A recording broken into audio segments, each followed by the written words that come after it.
This is TWiT. Hello, everybody. Hello, club members, and welcome to yet another exciting photo workshop with our great friend, Mr. Chris Marquardt. Let me bring him into the fold here. Hello, Chris. Hello. How are you? I am great. It's great to see you again. Every month, Chris comes on. We talk about photography. We review our assignment. We pick a new assignment, and the newest thing is I'm sorry, you got so small. We take your questions. Me and Tiny Chris will take your questions. So if you are watching live, we do this usually on a Thursday about 1 p.m. Pacific, 4 p.m. Eastern. You can hi thee to tfttf.com/PDQ. Okay, I know, that's a lot of initials. PTQ. Photo time questions. Photo time questions. Pretty time questions. And the TFTTF stands for Tips from the Top Floor, which for almost 20 years now has been Chris's photography podcasts. How long have you been doing that? Oh, since 2005. So 20 years. This will be your anniversary too. It's a bit slow these days, but it's gonna come back. He's not on the top floor anymore. He's in the viewfinder villa these days. At the bottom floor, actually. Yeah, he's in the ground floor. That doesn't sound so nice. Tips from the ground floor might be a useful podcast, but that's for somebody like me to do. This week, our photo... Oh, I should mention quickly, Chris also leads fantastic photo tours and workshops. And while there is nothing currently for the United States open, keep your eye peeled. Well, or no, is that not true? Most of them, it is true. The one bigger thing I'm doing is sold out, which is my Eastern European photo road trip. Where we talked about that last time. You had a couple of seats left, so that's sold out. Right, but there's nothing of that kind on the slate right now. But I am thinking about doing another photo road trip here in Germany. Oh, that'd be fun. To the Black Forest, to the Alsace in end of November, to see the Christmas markets there and photograph them. Are you listening, Lisa? Our son is quite an accomplished German speaker. He's been studying it for a few years. He's very good. My car has three seats, you know. Yeah, he would. Three guests. We actually asked him the other day. I said, "Would you like to go to the Christmas markets in Bavaria?" And he said, "Yeah." He said he was kind of tentatively interested. That would be really fun. It's not fully planned yet, but it's been in my mind on and off for a while. Lovely. Yeah, that'd be lots of beautiful stuff down there. Yeah, we've been there. The Black Forest sounds very spooky. No, it's not. It's not. it's the Black Forest is fir trees, and they are a bit darker than the leafy trees, and that's why it's called the Black Forest. And they have excellent ham. They have excellent ham. They have lots of excellent things, and cuckoo clocks and very touristy areas as well. Yeah. And Alsace has some amazing sausages. So actually, it was fun. We went down the Rhine in Bavaria to all the little towns, and each one said, "Where were you? Oh, Nuremberg. Oh, don't eat their sausages. We have much better sausages here." Every town said their best sausages were here. And Regensburg, Nuremberg, everywhere. Pardon me? And Flammkuchen, of course. Flammkuchen. Which is it looks a bit like a pizza, but it's not. No. Excellent stuff. All right. We have a photo assignment. Our assignment this month was bold, and we got some bold submissions to our Flickr group. If you're not a member, of course, you want to join Flickr. It's free at flickr.com, and then join the group, because there are some wonderful groups in there. Our group is a large group. It is, let me see here. 14,000 members. Wow. It is ginormous. It is really ginormous. So almost 8,000 pictures. Yeah, that's great. And we have, it looks like here, 13 submissions in the bold group. But what Chris does is narrows it down to his faves.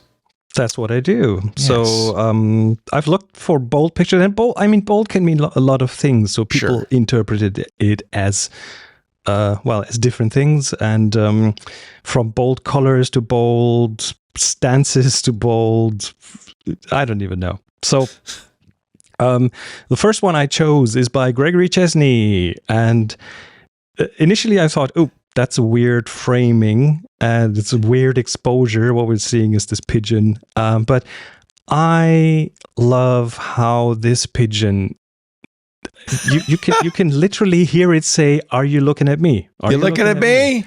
Are you looking at me?" And I found this so funny. So funny. That's what it's doing. So it's a bold pigeon. I love this. I loved it. It's a very off the cuff kind of shot. Again, strangely cropped a bit too tight at the top, but then there might have been something behind it that would have dictated that. So, but yeah, just wild. This is a very human expression. Yeah, just that's a fun shot. Yeah, I like this. Yeah, little snapshot. Very. Why is it so wide? Maybe he cropped it that way. Oh yeah, it's definitely a crop of probably too much distracting stuff. This what I often do with a photo is I start at what it's about. I crop it down really tightly, and then I open up the crop to the sides and see if anything distracts from the subject, and then I end up with weird crops, and maybe Gregory did that. So it's okay to not keep the aspect ratio of the original. Why do you have to? I mean, everything's okay when it comes to. There are no rules. Yeah. Good. 0. Very nice. Thank you, Gregory. Very nice shot. Okay. User 20 March 1989. What a username. Birthday? Maybe? Yeah. Possibly. Or maybe the day they joined. I don't know. Brought us the photo titled Boldly Aging. And it says Lens Baby Soul 45. So it's a lens baby. That's a special kind of lens that let me show you one here. I like the lens babies. Yeah. Here's one kind of lens baby. It's a tilt shift lens, right? Well, it's a squeezy lens. It has a weird squeezable thing in there, and that changes the. This is not the only kind of lens baby. There are others, but they don't take perfect pictures, but that's nice. Look at the bokeh. Look at the out of focus part of it, and I'm just a fan of the weirdness that lens babies bring to your photography. The ones I had little adjustable screws, so they weren't squeezy, but you could tilt them. They really were effectively tilt shift lenses. Not good ones. Sort of, yes. But so what does a squeezy do? You squeeze and release while you take the picture, or? So what you do when you squeeze is you can squeeze like you would have a camera here, of course, and then if you squeeze uniformly, you change the distance of the so you have to hold the camera. You have to hold it. One finger goes here and you squeeze it. And this way you focus by squeezing, and it's very, very intuitive. You look through the camera, you squeeze, and you instantly understand what you're getting. You know what you're getting. If you tilt it sideways, you'll get like a sharp spot that moves around the picture. Right. So you can put a sharp spot at different spots in the picture, which user 20 March 1989 did here. They focused that right on I the love center this shot, by the way. The colors, bold shot, what's bold going on in the colors. background, everything. I love it. Yes. So it's remarkable. I would not want to be without a lens baby, because it really adds another tool into your toolbox. No kidding. Certainly does. And then the third picture I chose is by Joseph, titled Lunch. Lunch? And I didn't get lunch. I'm going to be very hungry, I think. Is this going to make me hungry? Any lunch on this. But you see a really interesting light situation. So this is in some Japanese place, I guess, with a looks Chinese backdrop, actually. I think or Chinese people sitting eating. Those are mahjong tiles behind them. It looks like. Yep. But then the only light source in this room seems to be that display of a Chinese neon mahjong tile, ladder. giant neon mahjong tile. But if you look at around the room where the light falls, what that does to the colors, how it lights the people, and then bounces off walls and lights the front of them, or some of that light bouncing off the table onto their faces, giving them this backlight, rim light around their head and the side of the face. It's just gorgeous light. It's really interesting. So that's Joe Esposito's picture. Joe's in our chat right now. There we go. Joe, what does that Chinese character represent? Do you know? It looks very familiar to me. Wrong Joe. Joe. Oh, it's not Joe Esposito. It's the other Joe, Byte for Byte. Yes, of course. What is that picture, Joe? What is it? I wouldn't know. Maybe. Let me see if I can take a picture with AI. Google Translator. I'm going to take a picture with AI, and I'm going to see what does the character say. If it translates. East Coast Joe. Yeah, I know. I get different ones. Translate this image. I actually did this in a Japanese restaurant, and it did it, which was amazing. It's translating the visible text in the image. The image shows what appears to be a mahjong-themed display.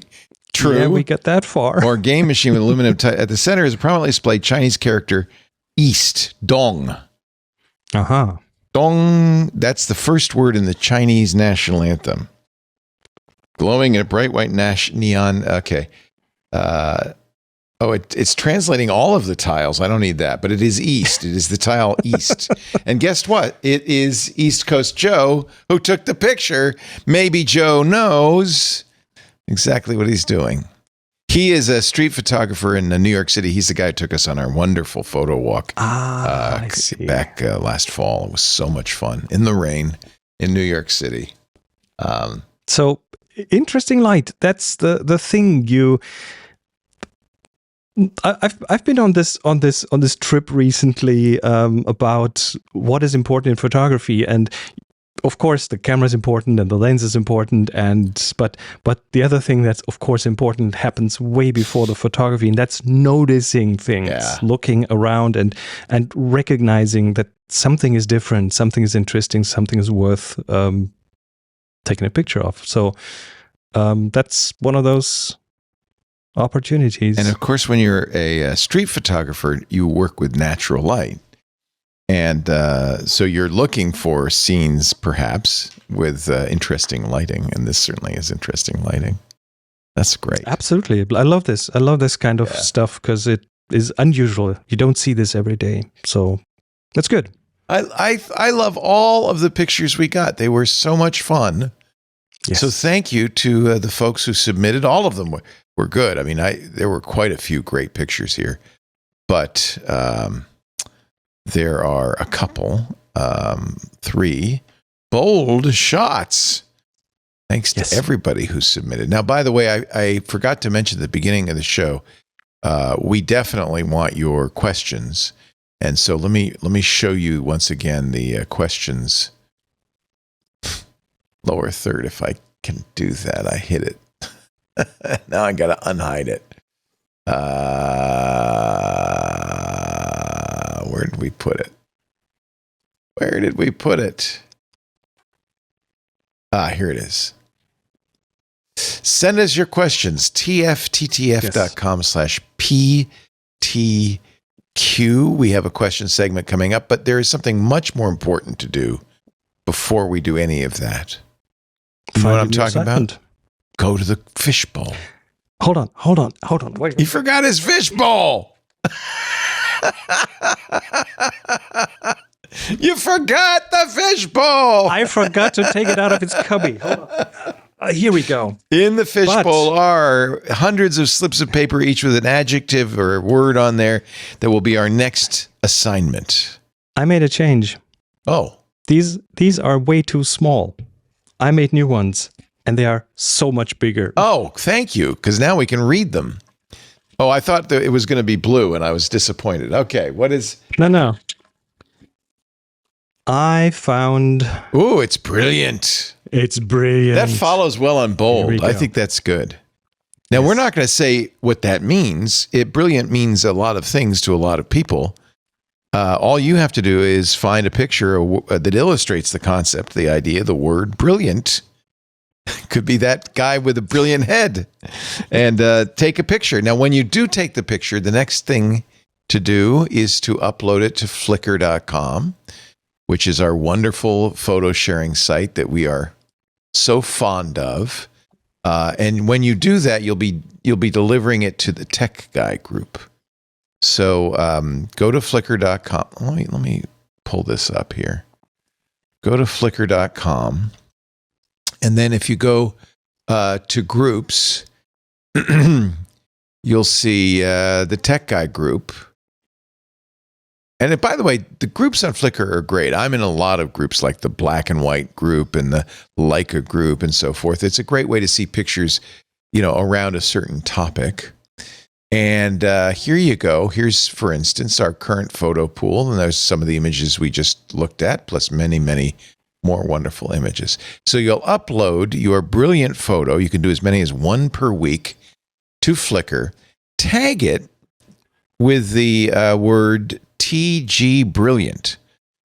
And all that does, it makes it easy for Renee Silverman to see that and say, oh, there's a submission to our Tech Guy group. And she will put it in the pool. Actually, it automatically goes in the pool. Then Chris will search for TGbrilliant in about a month, and he'll find all of our wonderful images, and he can pick a few to talk about. TGbrilliant. And all of this is free, by the way, although we are pro members. Actually, Flickr is part of your newscast today. This is a nice segue into the first piece of news, because Flickr just turned 21. And I am so happy that Flickr is around, because I've used it in several projects. We've been using it since 2006 here on the Tech Guy and other related things. 14,000 members. 8,000 photos. And Flickr is the OG of a lot of things. First of all, Flickr was the first social network around photography. I think it was one of the first social networks overall. Yeah. It introduced things like tagging and metadata in photos on a website. It very early from the start allowed embedding photos in other websites. So it has an API. There's lots of integrations. It's kind of like the YouTube for still photos, right? It is, and if you're a Lightroom user, for example, you can just straight post your pictures onto Flickr. It's integrated. Yeah. It was the first one to have a sort of a groups feature. It integrated Creative Commons licensing, which is amazing because that kind of developed around the same time. It has a Flickr Commons where like Flickr.com/commons gives you a lot of open photography from archives and from museums and so on. It was a very early online app that used what back then was called Web 2.0, which had some technologies that were pioneered on there, I think. It was the first thing I'm aware of that allowed you to search by content. You could search for cows and find pictures of cows, which today is very normal, but they were the first ones to integrate that into their photo catalog. Early machine learning, pretty much. Yeah.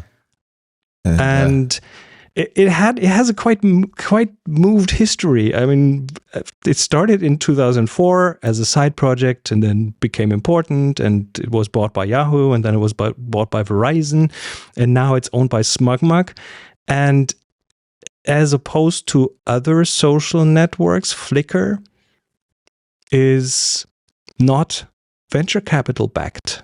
No, SmugMug is a family-owned company, and there are serious photographers, and that's what makes me so happy that they bought it, because if anybody should own Flickr, it's SmugMug, I think. Exactly.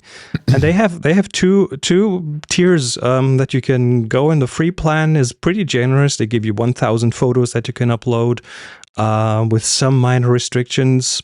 And then there's a pro plan that you and I are on, which gives you like 1 terabyte of space for your photos and statistics, and no ads for you and for your visitors. So if you have a pro plan, people looking at your pictures won't see ads, which is nice. And yeah, Flickr, happy birthday. 21 years. When you go and join Flickr, explore the groups, because to me, yes, that's one of the things that really makes Flickr special. You see, I join a lot of groups. I have, black and white photographs. My favorite, my favorite lens is this Noctilux lens, and so I'm on an Noctilux group, and it's a great way to just find a whole bunch of wonderful photos. And if you're lucky, you will, submit a photo or upload a photo to Flickr, and it'll get put in the Explore. Which will make your phone buzz. Oh my God. It's the best thing. It's like being on the front page of YouTube. You will get a lot of comments. And the thing that makes Flickr really special is it is a social network, is the comments, is the thing people say, the critiques, really. And you'll get a lot of these. And it's really a valuable way to get better at photography, I think. So I've only had, I think, a couple of pictures make it to the Explore tab, and it's a real honor. It's a nice thing when that happens. So it's as opposed to some other photography-centric social networks, Flickr is about photography and not about brands and selling stuff. Yep. And that's the good thing. That's the nice thing. Yep. This is what Instagram is no longer a great place for still photos, and there's a lot of people trying to replace Instagram like PixelFed. Flickr is the original, and I wish more people were members of Flickr. It really is absolutely the place to be. Some great photographers are there.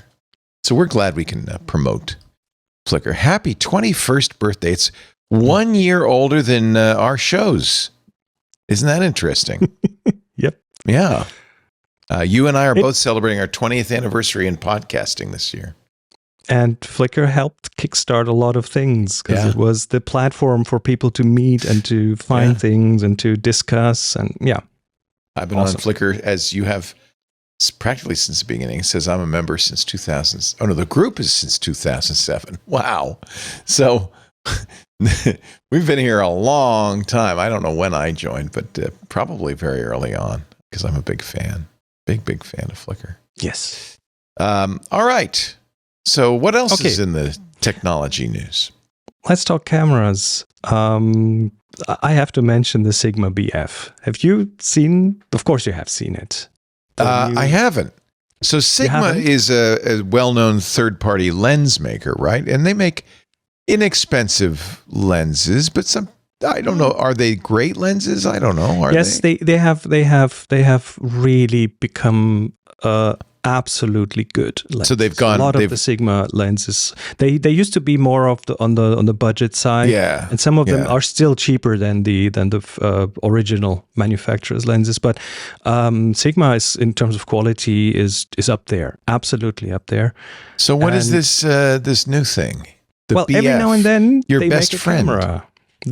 No, it's not your best friend. They just brought out a new camera, the BF, which is their claim is it's radically minimalist. It sure is. They have completely stripped it down. What we're looking at is a unibody aluminum camera. That's I'd say if Apple made a camera, that would probably look like that one. It's beautiful from a solid block of aluminum. I think it takes them 6 or 7 hours to mill the case. What is the mount? Because I see it's interchangeable lenses. It has an L mount. That's the same as the Leica mount, right? That's a Leica mount. That's the Panasonic work with all my mount. lenses. Yes. So it is a full frame camera. It is very stripped down in terms of the optics and the case and everything, but it is a full frame sensor. It has buttons and a dial and a big screen on the back. It doesn't have an EVF, unfortunately. That's one of the points of critique. So you have to use the LCD panel to frame your shots. You have to. Okay. It has 24 megapixels. It shoots 8 frames per second. It has an electronic shutter, so no mechanical shutter in there. It doesn't have a card slot. What? It comes with 230 gigabytes internal memory. That's plenty. So yeah. that is plenty. And they'll release it in April for Now, 2000. before I do this show, I make Lisa take my credit cards. But just out of curiosity, how much? 2000. Well, that's actually not bad. I mean, I have really good lenses I could use with this, so I don't have to buy a lens. So this camera, well, why do I find it interesting? We're seeing a trend toward simplification. We're seeing, like look at Gen Z and the Digicams, the 2005 Digicams. We see a bit of a rebellion against smartphone photography because it's too clean and too perfect. In the context of taking clutter out of things, in the context of mental health, in the context of distractions that your smartphone throws at you all the time, it's always nicer to have a dedicated camera that does only one thing, and that's photography. It's a mindfulness experience, and that's, I think, why this camera is so interesting for me. I'm probably not going to buy it, but it's pretty cool. It does have some drawbacks. I mean, we're looking at a camera without an EVF, and if you want something to look through with your eye, then that's not going to be a camera. But it does video. It does video. It does 6K. Yeah. Video. How in general, I mean, we'd have to see the reviews to see how good the autofocus is, how good the.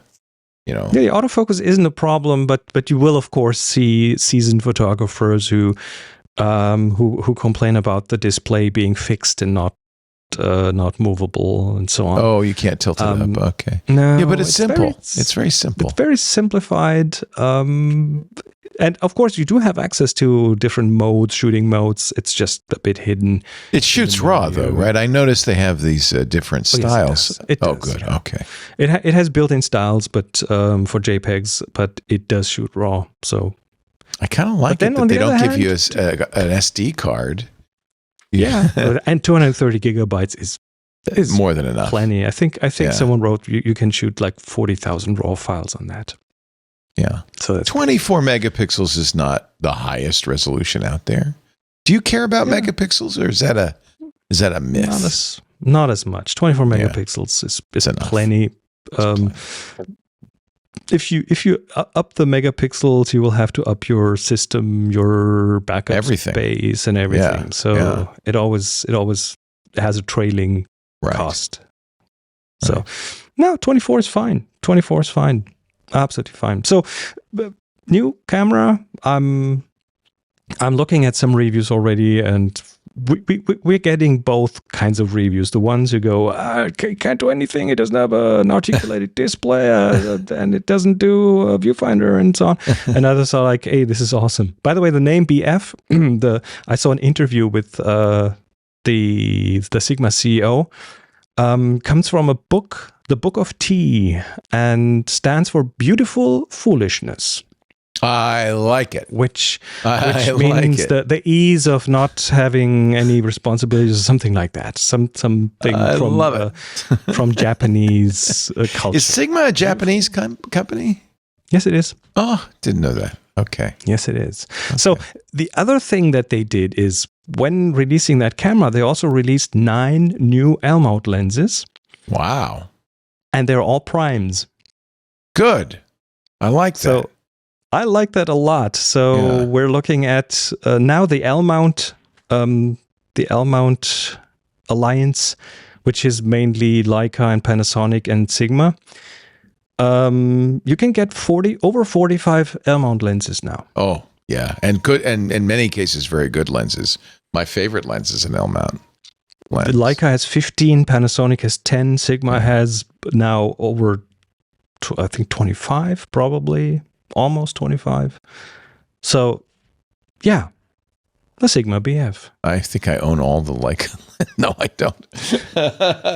I stopped when I got the Noctilux 0.95. That is my last lens. It's also your most expensive lens. Yeah, I bought it. By the way, I'm very proud of myself. I bought it used and got it half price. Of course, you buy that used because it's a huge. I think it's a $13,000 lens, which I'm not. No way I'd do that. But you know what? When I saw it was half price, I thought, and it had just been tuned up by Leica. They just got it back from the factory. I thought that's a deal. I can't sit on that. And it's very, very hard to shoot with. Of course, especially if you shoot it wide open. There's no point in owning it if you don't shoot it wide open. If you shoot f8, then you shouldn't buy this lens. You got to shoot 0.95. Everything is in very shallow focus. You know the story of Barry Lyndon, the Kubrick movie. Yes. I don't know the story of it. But beautiful. They have scenes in there that were shot with a 0.7 lens. Oh, candlelit scenes, yeah. Candlelit scenes, and so what they had to do, because you're shooting 20 frames per second, so you can only shoot a 24th of a second as the longest exposure. So they had to have special candles with 3 wicks, so they are brighter. And they had to practice with the actors to only move in a plane. Yeah, because if you go back here, you're out of focus. Yeah. That's the hardest thing about shooting with this camera. And yet, when you get the right shot, plus it's a rangefinder. I mean, but when you get the right shot, it is gorgeous. So it's magic, yeah. I actually bought the highest quality I could find UHD of Barry Lyndon just because every shot is a painting. It's not a great movie, but it's a beautiful movie. Stanley Kubrick was a photographer first, right? So he's an artist and he really knows what he's doing. Yeah. Knew what he was doing. All right. Well, I'm not buying this because Lisa has my credit card, but I like it. I think good for Sigma for doing this. And it does kind of put them in the position of being a high-end camera company now, which is good. Also, I think they also mitigated a few things from the FP, which is the smaller cuboid kind of camera, which was ergonomically a bit of a nightmare. Yeah. This one is apparently easy to hold. It has the corners cut off at the right angles for your hand to grip it well. It has a nice thumb rest, and so from what I've heard, is it even though it's looking like a brick, it doesn't feel like one. Very nice. There we go. Yeah. You try to get me to spend money, but I'm not gonna this time.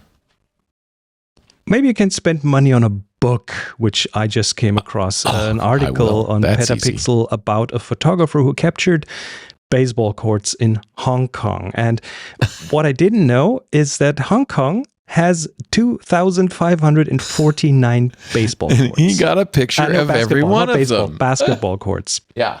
And he took a picture of all of them. Austin Bell is his name. And in this article, if you scroll, you'll see like how colorful and how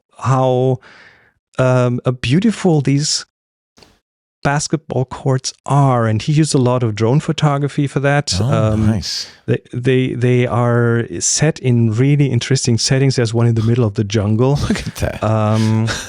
You see some on an inner courtyard of like high rises. That's a great shot. Look at that. That one has like 20 or 10 different basketball courts on it. So yeah, it's a thing in Hong Kong, obviously. Well, they don't have a lot of territory. They need a game you can play in a relatively small area.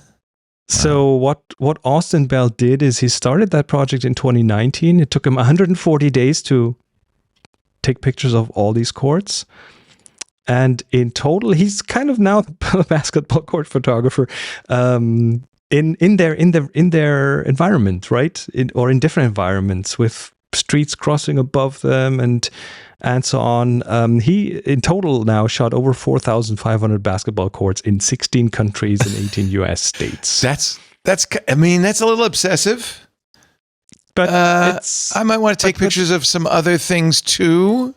But look at the variety. Yeah, that's true. It's not that he's shooting the same thing over and over again. He's shooting different landscapes, different city configurations, streets, bus This is why I like terminals. artists, because they are obsessive sometimes, right?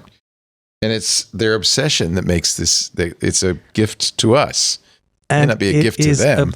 It's a very good example of, I think, the value of having a project. Maybe like photographically collecting something. Right. That's always a good idea. Be it like letters in the wild of the alphabet, or I don't know. Find something that there are more than one of, and make a collection and take interesting photos of things.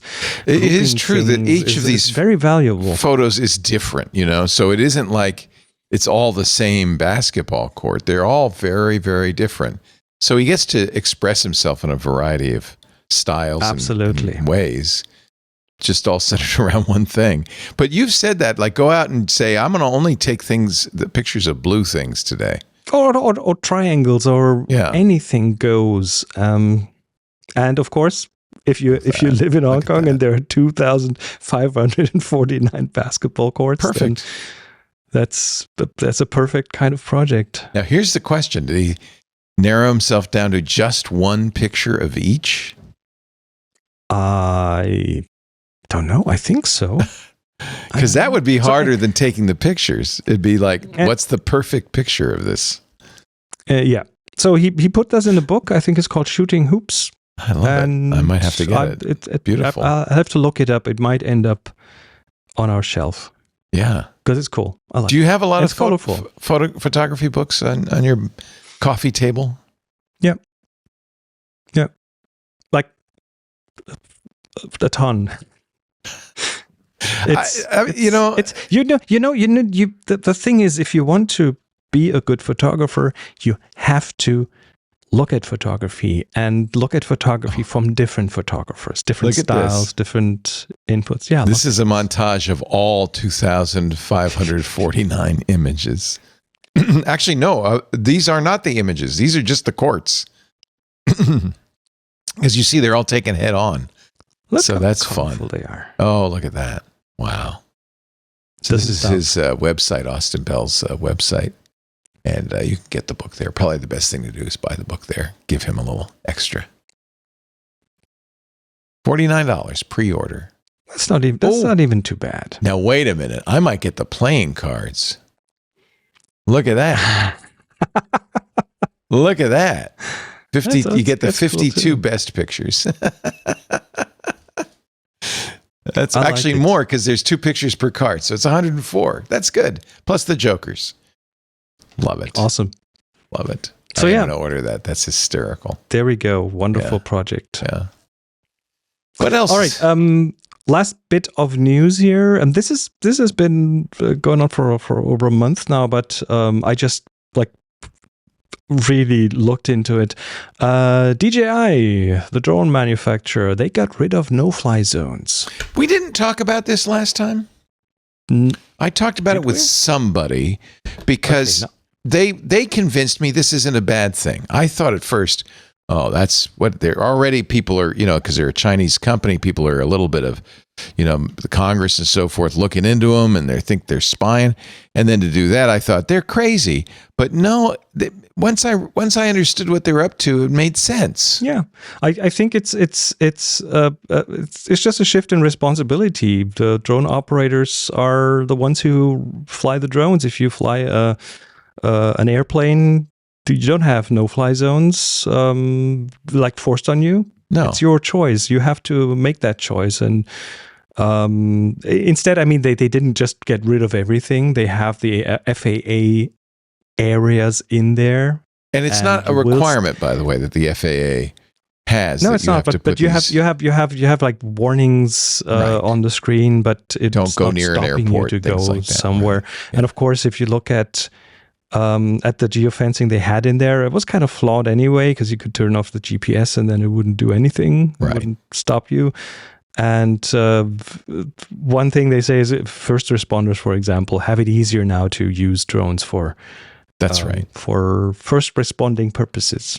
So and often I found it worth the mentioning. drone no-fly zones. Who was I talking? Somebody who uses drones a lot.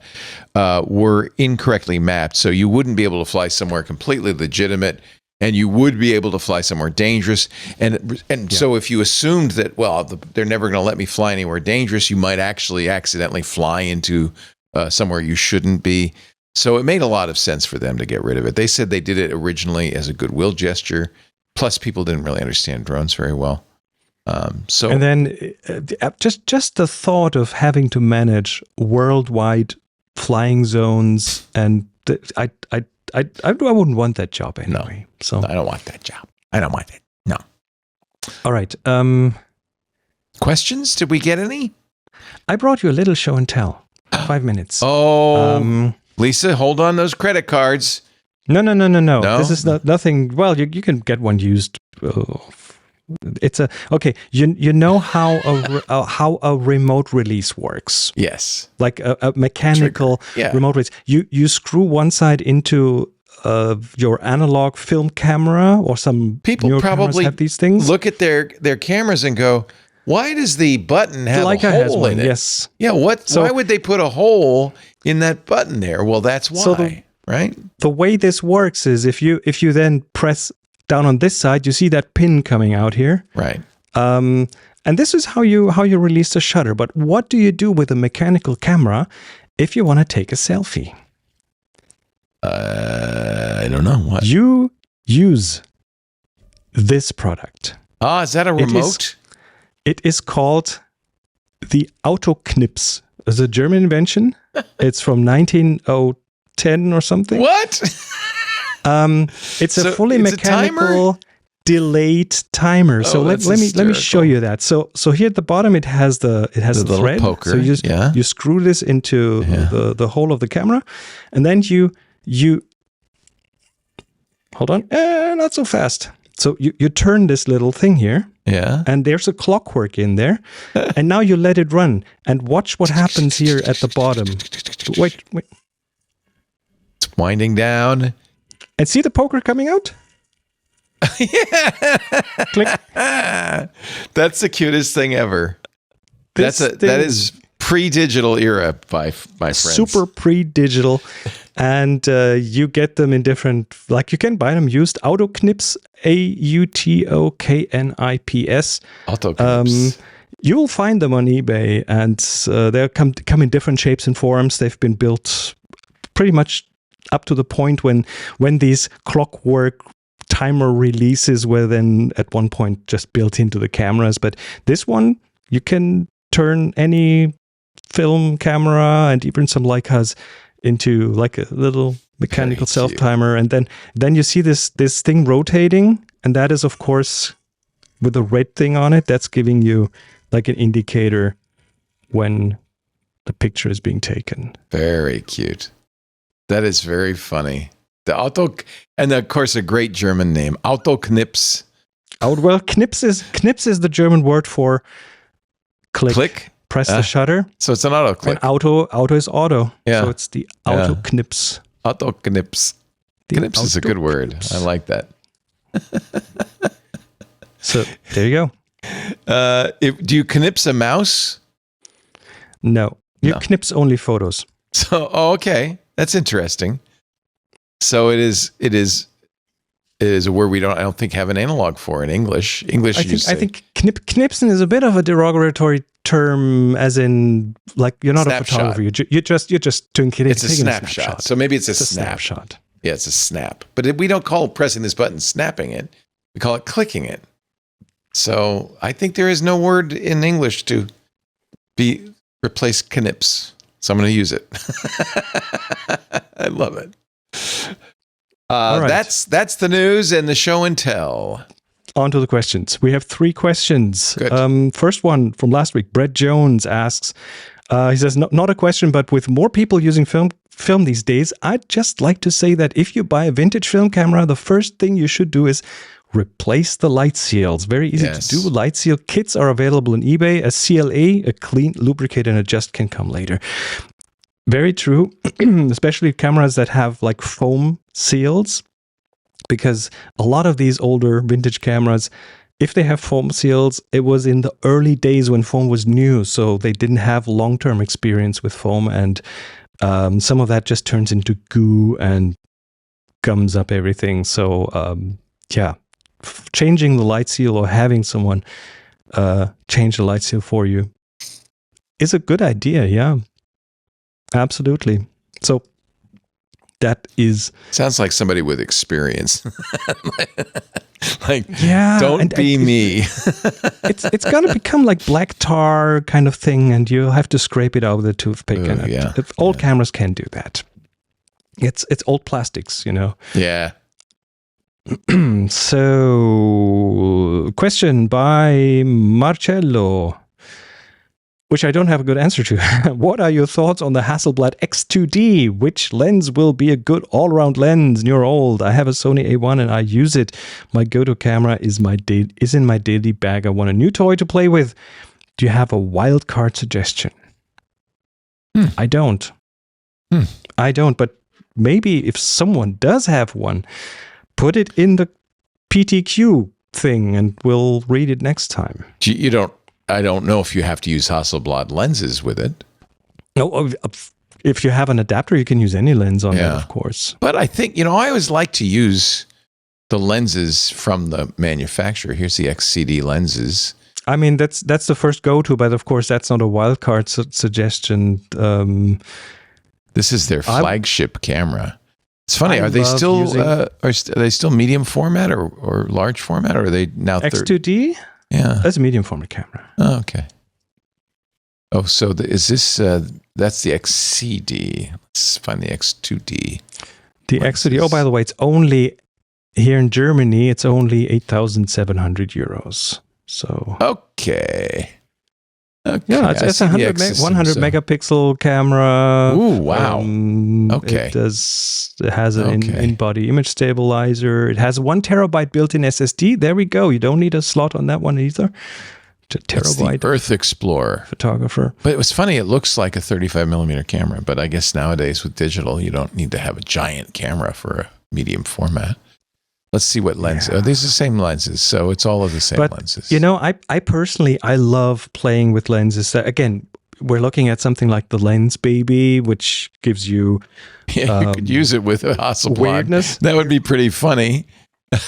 Here's a lens that I've been using a lot, and that's an Industar. An Industar 50 millimeter lens, which is like a pancake with an adapter. Yeah. So it's a Russian lens, and it's now they make now I don't know what a 20 millimeter focal length would look like on a medium format camera. The thing is, the medium sensor is bigger, which means that you have more angle of view, so your 20 millimeter lens will be much wider on that, but wouldn't look fisheye. This is a 20 millimeter shot. Not necessarily, but if the lens can project an image circle big enough to cover the entire sensor, if it doesn't do that, then you'll have a visible image circle on your picture. You don't want that. This is f3.2 20 millimeter. That's okay, because people mostly on these kinds of cameras are doing outside landscape stuff, right? I mean, it's not a street camera. It's also a studio camera. Oh yeah, for studios, sure. That's what Annie Leibovitz shot Hasselblad, and for example. Yeah, there's a studio or portrait anyway. Well, I don't know what the lenses cost, but if the camera body's $8,000, should we just buy a lens? Oh, it's only $5,929 for the 20 millimeter. Oh, it's a zoom. 20 to 35. Oh, yeah, I told you I'm the wrong person to ask questions. Should you get a prime instead? Should you get a prime? I would say for a medium format camera that I would get the wide. Wouldn't you? Go with a wide. Wide is cool. I'm a wide angle fan. This is the one I would buy if it were. And 20 to 35 on medium format, that is wide. It's very wide. Yeah. It's also a big lens. It's a big old lens. Wide angle photography is also quite a challenge often, because you end up with so much stuff in your picture that the composition gets more difficult. Well, and notice these are all simple landscapes, or that's pretty busy with the library, but it looks good. Huh. I love that shot. I don't know what that is, but that's wild. That looks like a waterfall from behind. Oh, that's what it is. You're inside. It's probably somewhere in Iceland. Yeah, that's the real expense of this is you can't just go to your backyard with it. You have to add in the travel costs. You got to add the travel costs. So they have a 20 to 35 and a 35 to 75 in their highest order lenses. I'd go wide. I mean, 35 to 75. I wish they had prime. It's weird. So wish for a tilt shift lens on one of these. Oh, that would be cool. Well, they must. It's a kind of thing that you do architecture with. Yeah. So But you can probably adapt things. I'm not sure if they're selling one, and it would very likely be outside my budget range. So, yeah. Well, this isn't so 8,000 for the body, and then another 5,000 for the lens. Yeah. It adds up. It adds up. It does add up. It do add up. They have a 75. Now, if you're doing portraiture, you'd like a little longer, wouldn't you? Yeah, portraiture. The normal focal length for a camera like this would be in the 70 to 80 millimeter range. That would be equivalent to a 50. So if you want that's the Avedon lens, right? Yeah, length, look at that. Look at these. Yeah, you would go 90 probably. Nice bokeh. Probably a good portrait focal length for that. Very nice. Yeah, the wide would be important. So really, it is kind of what you're going to take pictures of too, isn't it? Oh, totally. The focal length often dictates, or the subject often dictates the focal length. Yep. Okay. So you have here's their primes. 28, 45, and 75. I'm trying to buy a lens here. Can you mind? No, Leo, you're not trying to buy a lens. Your credit card is gone. Oh, that's right. Lisa took my credit card. Cannot buy a lens. Oh, it's fun, though. It's fun to dream, I must say. One more question, you said? You had 3? Yeah, the last one, again, one that I'm probably the wrong person to ask for.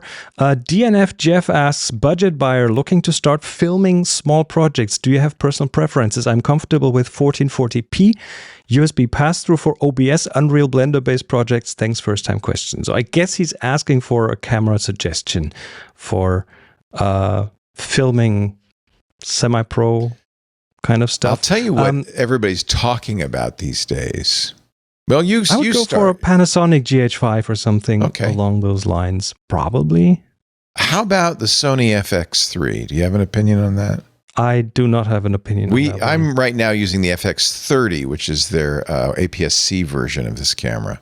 But I see a lot of photographers doing video because it's one of Sony's cinema cameras.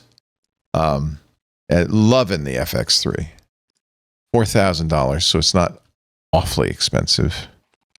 I mean, obviously, with video, you could spend a lot of money. This, I'm sure, shoots, let's see, UHD, so it's a 4K. And I know he said he doesn't need, or did he say he wants 4K?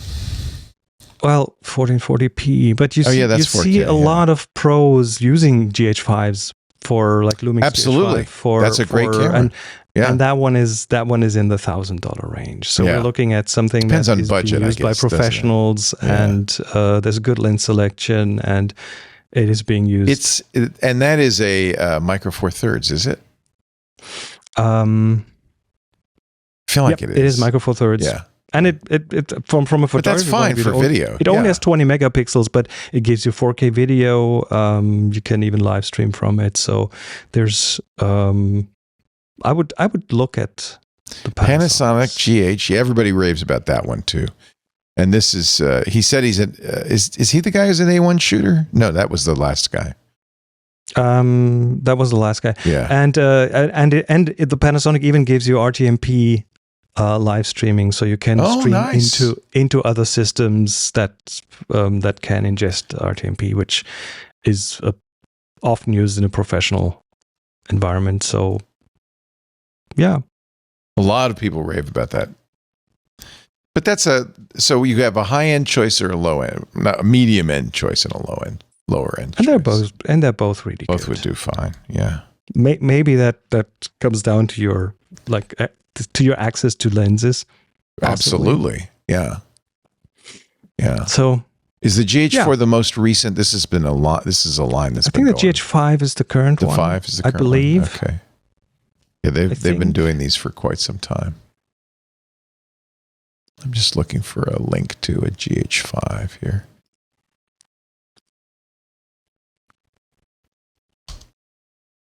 Yeah, I agree with you. In fact, for a long time, I wanted that camera. I mean, you could even easily use that as a really good studio camera. Right. Well, that's what these FX30s are excellent for studio work. I just buy what Alex Lindsay tells me to buy. That's all. He would probably be the better person to answer this question. I think he has an FX3. I am certain of it, in fact. But this, everybody agrees, is an excellent choice. So this is a still camera that does very, very good video. As is the Sony. You know, it is a still camera, but it's not being used by most people as a still camera because it is so good in video, and they have the video features in there, so you can use that for like professional work. Couple of good recommendations for you. Yeah. Well, that does it. That's an hour. Thank you, sir. Brilliant is the word. Brilliant. That you are brilliant. Chris Marquardt, tips from the top floor. He is also at chrismarquardt.com. Oh, we got to change the name now to Photo Time is Brilliant. I will do that. And we are going to come back in a month. You know, I wanted to schedule this. Darn it. I wanted to do the schedule before the show so that we could tell everybody when it's going to be. Let's do it right now. Tell me what works for you. The 3rd or the 10th of April. Wow, April. We're in April. How did that happen? Well, let's see. Maybe 3rd or 10th. Is the 3rd exactly a month? Yeah, it is. Yes. Well, let's do the 3rd then. There we go. April 3rd. Yes, my schedule is open. 1 p.m. Pacific. It's good for you still? Absolutely. And that is 1 p.m. is 4 p.m. Eastern. And because you are going to summertime and I am going to summertime, it will be 2000 UTC. We'll figure it out. It never went wrong in the past, did it? Because you know how to do the calculation in your head. No, I think I messed it up twice in the last 16 years or something. Brilliant is our subject for the next one. I've got to go out and take a brilliant picture with my f.95 lens. Look at this. Look at the aperture on that sucker. It is a big aperture, wide open. Look at the aperture on my squeezy. On your squeeze lens. My squeezy lens baby. There's no aperture in that one. Thank you, everybody. Thank you, Chris Marquardt. Go to chrismarquardt.com. He's got great books on wide-angle photography, on film photography. He's got lessons, classes, coaching, and, of course, tours too. chrismarquardt.com. Thank you, Chris. Thanks to our club members, too, who make all of this possible. If you're watching live and not in the club, because this will be, of course, a recording that will be available to club members only in our TWiT Plus feed, but a number of people are watching us live right now on YouTube and Twitch and X.com and TikTok and Facebook and LinkedIn and Kik. Join the club. That's what supports all of this. It's what makes it possible. It's how you can watch it after the fact on the TWiT Plus feed, and it's only $7 a month. That's 1/1000th of a Hasselblad. That is cheap. It's cheap. That is so affordable. Yeah, it's probably too cheap, but I want to make it so that everybody can join. Ad-free versions of the shows and specials like this one. twit.tv/club TWiT. Thank you, Chris Marquardt. Have a wonderful month. We will see you on April 3rd. We shall return with your brilliant photos. Take care, everybody. Bye-bye.